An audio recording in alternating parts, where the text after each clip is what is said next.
forme de communication. Ce que vous reproche l'opposition qui est incarnée ce soir par David Guiraud, c'est d'être totalement très peu à l'écoute. Je reprends une des propositions dont David Guiraud d'ailleurs s'est fait l'écho sur le plateau de BFM TV, c'est la question des purificateurs d'air. Par exemple, vous évoquez des inquiétudes pour la rentrée. C'est à ce point-là. C'est pas à la hauteur. Ça ne sert à rien. Non, il faut pas rigoler. Le purificateur d'air ne sert à rien. Il n'y a que la vaccination qui sert.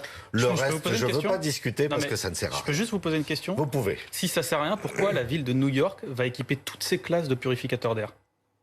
Demandez à la ville de New York, mais moi je peux vous dire que ça ne sert à rien et que la vaccination sert. New York referme tout. New York exige le pass vasculaire, le pass vaccinal ou sanitaire, suivant les endroits. Il faut arrêter ça. Non, mais vous êtes au courant que les enfants de moins de 12 ans ne vont pas être vaccinés, a priori, pour l'instant. D'accord? Donc s'ils ne vont pas être vaccinés, ils peuvent transmettre le virus.